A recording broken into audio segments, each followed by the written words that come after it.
Bonjour à tous et bienvenue sur le podcast de French and British Lit. Pour cette première interview, j'ai eu l'honneur d'interviewer Oumou Wele, autrice du livre Moussa entre en sixième. Au cours de cette interview, vous découvrirez son travail, son œuvre et sa vision de la littérature. Bonne écoute. Bonjour à tous, je suis aujourd'hui en compagnie d'Oumou Wele, autrice du livre Moussa entre en sixième, publié aux éditions de l'Harmattan. Bonjour Oumou. Bonjour. Pouvez-vous vous présenter s'il vous plaît? Oui, donc moi c'est Oumou Wele. Je suis une jeune femme qui vit en région parisienne et puis j'ai écrit mon premier livre enfant qui se nomme, comme tu l'as dit avant, Moussa entre en sixième. Comment t'es venu ce goût de la littérature? Alors pour moi, le goût de la littérature est venu à partir du moment où j'ai su lire. Je me souviens avoir commencé à déchiffrer les lettres et les mots comme tout enfant en CP. Et un après-midi, ma maman nous accompagne, mes sœurs et moi, à la médiathèque, à côté de la maison. Et là, j'entre dans l'univers de la littérature. Je me souviens que le libraire était bienveillant, qu'il nous a mis entre les mains quelques livres. On est rentré avec et je les ai littéralement avalés en un après-midi. J'en avais plein. Et à partir de là, j'ai jamais arrêté de lire, quoi. Voilà. Et je suis tombée dedans, dans les univers imaginaires. J'ai adoré. Et j'ai lu, et puis j'ai lu, et puis je lis encore. Peux-tu nous en dire plus par rapport à la manière dont tu t'es mise à écrire et également le parcours qui s'en est accompagné pour arriver jusqu'à la création de ton premier livre? Je suis tombée sur des carnets à moi, et je me rends compte que j'ai écrit depuis que j'ai peut-être 10 ans ou 11 ans. Et j'avais écrit j'avais des journaux intimes, mais au-delà de ça, j'écrivais aussi des mini-histoires, des toutes petites nouvelles de la vie de tous les jours avec des personnages inventés, ou dans les situations dans lesquelles j'étais, qui étaient soit le reflet de ma journée type, donc ce qui se passait à l'instant T, soit de l'imaginaire. Donc c'est marrant parce que j'avais oublié en fait que j'écrivais déjà avant. Et je pense que j'ai beaucoup réfléchi à comment écrire Moussa en 36e parce que je voulais écrire une histoire, un peu mon histoire, qui me parlait de moi quand j'étais jeune. Et je trouvais que c'était marrant d'avoir une petite autobiographie un peu marrante. Et en fait, pendant que j'y réfléchissais, j'avais mon petit frère qui est le cadet de la famille, qui était en face de moi et qui s'appelle Moussa et qui à l'époque avait 11 ans. Donc je me demandais à chaque fois comment faire pour créer ce personnage-là de moi plus jeune, parce que d'accord, c'était une sorte d'autobiographie, mais c'était un peu une histoire aussi inventée. Et puis je me disais, ce serait bien d'avoir un personnage qui puisse m'incarner. Je voyais Moussa qui était là, qui avait 11 ans, donc tu sais, avec toute la fougue de l'enfance, les petites bêtises, les petites blagues, etc. Je me suis dit, en plus de ça, si je pouvais l'intégrer à l'histoire, ce serait super, quoi, parce que moi, ça me ferait plaisir. Lui, il incarnerait un rôle, un personnage, quoi. Tu vois, ça pourrait également lui donner un peu de boost, et puis ce serait un beau cadeau que je pourrais lui faire aussi. Comment est-ce qu'il l'a pris justement? D'être une source d'inspiration pour sa grande sœur. C'est marrant parce que aujourd'hui Moussa, il a 15 ans, mais à l'époque où je réfléchissais à l'histoire, il était tout petit. Enfin, il avait 10 11 ans. Donc, il réalisait pas vraiment, en fait, ce que je faisais. Euh, et c'était drôle parce que je lui disais, Moussa, viens, raconte-moi, c'est quoi les bêtises que tu fais avec tes copains? Je le dirais pas aux parents, tu sais, je voulais un peu, donc c'était assez drôle. Donc, lui, il était à fond. Et l'histoire, je l'ai vraiment écrite l'année dernière. Donc, là, il était un peu plus âgé. Et au début, il était un peu dans l'adolescence, hein. Il avait 13 ans et demi, 14 ans. Et puis, il me disait qu'il était un peu gêné. Ensuite, il y croyait, enfin, c'est pas qu'il y croyait pas trop, mais il y pensait pas trop parce que c'était pas concret. Et après, quand il a vu le livre réellement sorti, il était assez fier, quoi. Voilà. Mais il a bien raison parce qu'il y a de quoi être fier. Maintenant, pourrait-on savoir comment s'est déroulé le processus créatif de ce livre? Alors, moi, j'ai écrit Moussa en 36e, le manuscrit, je l'ai fait, et je l'ai fait un peu pour moi. En fait, c'était pendant le confinement l'année dernière. Donc, moi, à la base, je suis cadre dans l'informatique, et j'avais du temps devant moi parce que le confinement dit, voilà, moins de sorties, etc. Et je me suis dit, c'est le moment d'écrire le livre que tu veux. Avant, j'avais pas le temps. Et je me suis dit, c'est le moment de l'écrire. Donc, j'ai écrit le manuscrit et puis je l'ai écrit en me disant, on va voir ce que ça vaut. Moi, j'avais pas forcément en tête de publier assez rapidement. Tu vois, je m'étais dit, on écrit et puis je l'envoie à des maisons d'édition, voir le retour qu'on fait, quoi. Voilà. Donc, ça s'est passé comme ça. Je l'ai envoyé à un éditeur et 2 jours après, il m'a tout de suite rappelé en me disant que mon manuscrit était excellent et qu'il voulait me proposer une collaboration. Donc ça s'est fait assez vite au final, hein. Ah oui. D'un manuscrit que j'avais écrit pour voir pour voir un peu, pour me tester en tant qu'autrice, tu vois, professionnelle. Entre le moment où j'écris le manuscrit, je l'envoie et puis une proposition de collaboration, ça vient assez vite. Au final, ça s'est accéléré. Et donc au final, j'ai envoyé une maison d'édition et puis ça marchait. Ça a pris. Et de l'autre côté, il fallait que je trouve un illustrateur. Donc j'ai pris le temps de réfléchir et de collaborer avec un illustrateur qui me plaisait particulièrement, qui s'appelle Maël Nobici, que j'ai découvert sur les réseaux sociaux et notamment sur Instagram. C'était une page que je suivais déjà parce que je trouvais que c'est des petites histoires qu'il mettait en avant, les scènes de la vie au quotidien étaient bien mises en valeur et puis surtout elles étaient modernes. Voilà, c'était des illustrations dans lesquelles on pouvait tous s'y retrouver, tant dans les thématiques abordées que dans le dessin en soi qui est très authentique, quoi. Et moi, je voulais quelque chose d'authentique pour le livre Moussa. On a des livres pour enfants, on a plein des auteurs, plein de dessins, plein d'illustrations qui, pour moi, ont tendance à être beaucoup imagées. Donc, c'est dessiné un peu au crayon de couleur, tu vois. C'est un peu de l'abstrait, des fois, ça rend même des dessins pour enfants. Mais moi, c'est pas ce que je voulais. Je voulais vraiment quelque chose qui s'ancre dans la réalité pour que les auteurs, qui sont aujourd'hui des adolescents ou des jeunes, des pré-ados, comme on dit, puissent s'y retrouver, en tout cas.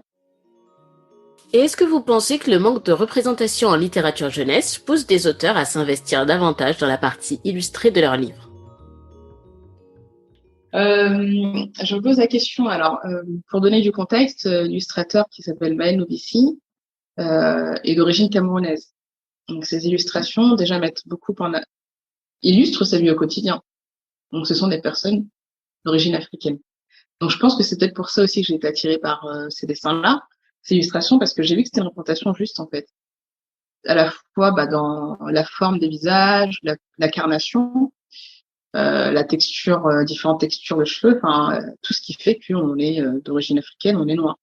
Bien sûr. Donc, je pense que c'est pour ça que j'étais attirée par lui, parce que c'était réaliste et non caricaturé. Ensuite, moi, je pense que quand j'ai imaginé ce livre-là, dans ma tête, j'avais déjà effectivement une idée de quelles étaient les scènes qu'on allait mettre en avant. Parce que je voyais quelles étaient les scènes fortes que je voulais, qui puissent être montrées. Donc, je ne sais pas si c'est une question comme aujourd'hui, il y a un peu manque de visibilité pour les minorités dans la littérature jeunesse. Est-ce que j'ai voulu vraiment mettre en avant cette partie-là parce que je voulais un peu contrebalancer? Ou est-ce que c'était simplement parce que je voulais mettre en avant la réalité de ce que j'ai vécu et de ce que vit Moussa? Quel message avez-vous voulu faire passer à travers ce livre jeunesse?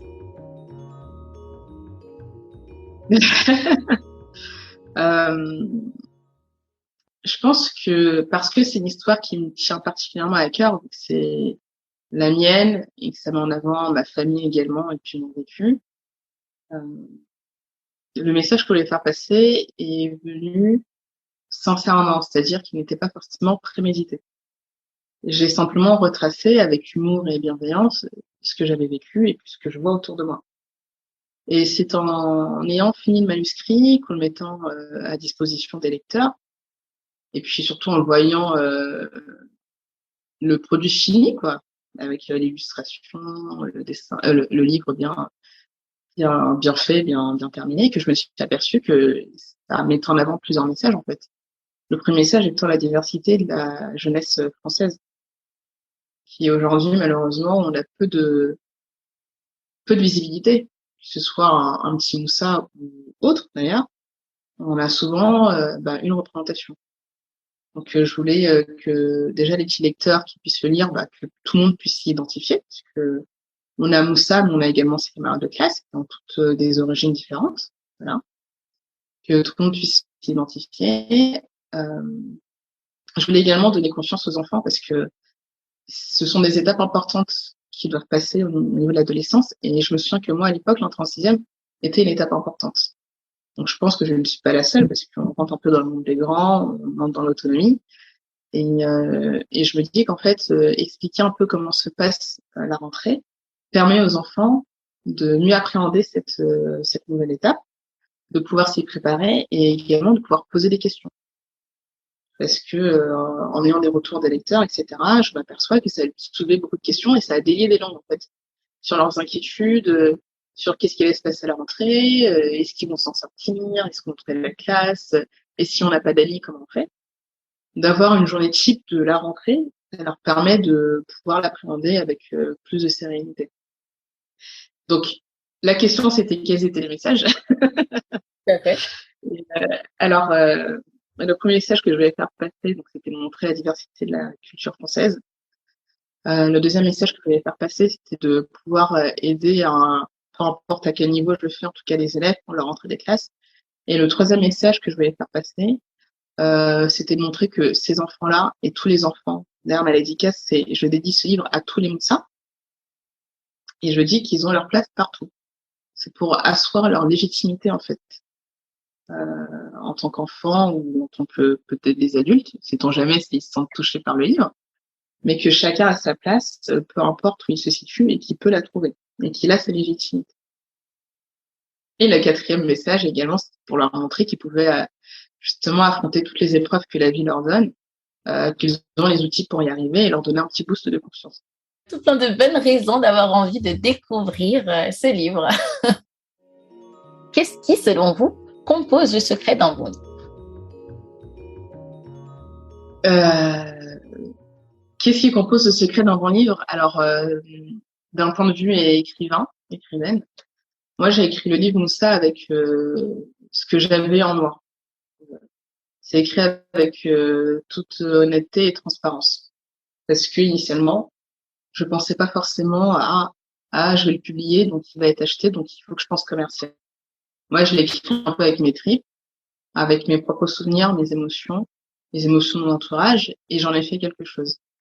Donc, pour moi, et je fais un parallèle avec une autre œuvre qui va être publiée au mois de février de l'année prochaine. Donc, je fais juste une petite aparté pour expliquer ce que. Donc, j'ai écrit un recueil de poèmes qui s'appelle Le Passage. Donc, c'est un autre registre et qui va être publié au mois de mars. Et je me rends compte que le processus est peut-être pas forcément le même, mais que la source est la même parce que ça ressort de mes émotions, de mes souvenirs, de mon être à moi. Et pour moi, pour qu'une œuvre, je pense, fonctionne ou touche les gens, il faut parler avec ses émotions parce qu'au final, qu'est-ce qui nous lie tous? On partage tous des émotions qui sont peut-être exprimées à un niveau différent selon le contexte de la personne, mais on a tous des questionnements identitaires, identiques en tout cas, et on a tous des émotions par lesquelles on passe. Et je pense que c'est ça en fait qui touche un lecteur, c'est qu'il puisse se sentir à un moment donné dans le livre, il peut se dire ah mais elle m'a compris ou ah c'est une émotion que j'ai ressentie, être touché quoi. Pour moi c'est ça un bon livre, c'est quand on réussit à toucher le lecteur et à susciter une émotion ou une réaction chez eux. Je ne saurais être plus d'accord que ça.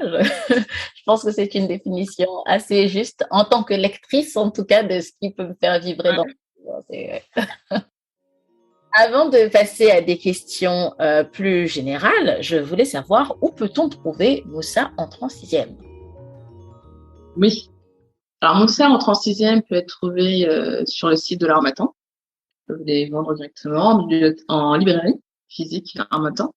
Il est beaucoup disponible sur Internet, notamment sur la Fnac et puis sur Amazon. Et également, vous pouvez le trouver sur mon site Internet qui s'appelle Oumou Wells. OUMOUWE2LS. Oumou Wells. Voilà. Et vous pouvez me trouver aussi à différents salons d'auteurs où je ferai du présentiel, bien entendu. On a déjà fait là, j'en ferai encore un peu. Pour les questions un petit peu plus générales, qui sont également les questions de la fin, cette fois, j'aimerais te demander ce que tu penses de la production littéraire jeunesse française actuelle. Est-ce que tu as un regard dessus? Et si oui, qu'en penses-tu? ce que j'ai pu remarquer, constater sur la littérature jeunesse actuelle, c'est qu'on a de plus en plus de livres qui mettent en avant la diversité de la jeunesse. Je pense qu'il y a une bonne prise de conscience de notre génération. Je vous inclus, hein. Parce que nous, on est les enfants lecteurs qui, quand on était petits, on a lu des livres. Et même si inconsciemment on ne le savait pas, inconsciemment on a intégré qu'on n'était pas représenté. Et puis on a grandi. Et puis on s'est dit, on veut peut-être pas la même chose pour les futurs lecteurs. On veut que eux au moins se sentent bien en lisant un livre, qu'ils se sentent un peu concernés. Donc ce que je vois, c'est qu'il y a un énorme boom en fait dans la création littéraire jeunesse qui est totalement diversifiée, tant d'un point de vue des origines, mais également des différents types de personnalités qu'on peut trouver, de validisme aussi. Alors, c'est une palette qui se met en avant. Par contre, ce que j'ai pu constater, c'est que il y a quand même ce sont des maisons d'édition de niche qui mettent en avant en fait une littérature. Ce sont des maisons d'édition de niche qui ont moins de poids que les maisons d'édition françaises traditionnelles. Et ça, je trouve dommage. C'est ce que je trouve dommage. C'est pareil, j'avais échangé avec une journaliste il y a peu qui me disait que je faisais partie des rares femmes d'origine africaine à écrire de la littérature jeunesse. Moi, ce que je dis, c'est que je suis peut-être une des rares femmes à avoir été publiée. Mais des écrivaines talentueuses, on en a partout. Peut-être pas partout, j'exagère, mais on en a. Est-ce qu'on leur donne la chance d'être publiées? Est-ce que leur offre l'opportunité? Ça, c'est une autre question. Donc, pour moi, la tendance est quand même positive parce qu'on voit de plus en plus d'œuvres littéraires, des œuvres fictives ou des œuvres un peu plus, un peu plus autobiographiques. Ça peut être des œuvres qui ont un message fort à faire passer, l'acceptation de soi. Ça peut être également des œuvres qui sont plus imaginaires, un peu plus légères. Moi, j'aime ce panel, en fait, et cette diversité dans l'offre actuelle. Mais je pense qu'il faudrait que ces œuvres-là aient encore plus de visibilité, au-delà de la visibilité sur les réseaux sociaux, qui a un impact énorme aujourd'hui. Il faut qu'on puisse les voir dans les librairies, en fait. Il faut qu'on puisse les voir à l'extérieur, qu'on puisse les voir dans les bibliothèques. En espérant que les choses continuent à évoluer, mais comme vous le dites, Oui. ça va dans le bon sens. Doucement, mais sûrement, on y compte bien. Et on espère que plus le temps passera et plus les œuvres seront si variées et diverses qu'on n'aura plus besoin de les estampiller littérature inclusive. L'idée serait d'appeler une littérature jeunesse. Tout à fait. Et non pas une littérature, engagée ou autre. La littérature jeunesse, on est censé avoir tout panel, en fait, de représentation dedans, quoi. Voilà. On y viendra un jour, on croise les doigts. Avant de vous libérer, j'aimerais vous poser une dernière question. Avez-vous une œuvre à nous conseiller, à nous recommander et que vous affectionnez tout particulièrement? C'est une question difficile parce que j'en ai plein. J'ai plein d'œuvres que j'affectionne parce que je lis beaucoup, donc il y a tellement de. J'ai Chimamanda Ngozi Adichie qui fait partie du top littérature contemporaine. Qu'est-ce qu'on a d'autre? On a du Toni Morrison qui est Toni Morrison, quoi. On a Bell Hooks également, What About Love. On a la littérature française. Moi, j'aime beaucoup Ensemble, c'est tout de Nadia Valda, qui est mon livre feel good, quoi, que je prends tout le temps avec moi. Moi, j'ai la collection Harry Potter qui m'a permis d'entrer vraiment dans une première saga que j'ai pu lire de bout en bout, de lire une œuvre complète, et voilà. Je pense que beaucoup de personnes de ma génération. Qu'est-ce que j'ai d'autre? J'aime beaucoup également de la poésie, donc de l'auteur américain R.H. Sin. Donc j'ai plein de livres, mais ce sont ah oui, et pardon, j'ai aussi une si longue lettre, bien entendu, et également Trois femmes puissantes de Marine Diane, qui est très très fort et très inspirant. Pardon, je vais un dernier point sur Mrs. Roots, l'auteur qui s'appelle Nora Safou, qui nous sort des œuvres incroyables à une allure, une cadence, je ne sais pas comment elle fait, mais littérature jeunesse excellente. Là, elle nous fait de la science-fiction avec Nos jours brûlés, donc voilà. Eh bien, merci beaucoup pour toutes ces recommandations. On a de quoi aller remplir nos bibliothèques. Eh bien, Oumouele, merci beaucoup pour cette interview. C'était un plaisir de vous recevoir. Merci pour l'interview, merci pour l'échange. Chers auditeurs, je vous remercie d'avoir écouté cette interview jusqu'au bout. N'hésitez pas à nous dire ce que vous en avez pensé sur Facebook ou Instagram @FrenchAndBritishLit. Pour rappel, vous pouvez trouver les œuvres d'Oumouele sur son site web, dont vous retrouverez le lien en description du podcast. À bientôt pour de nouvelles interviews.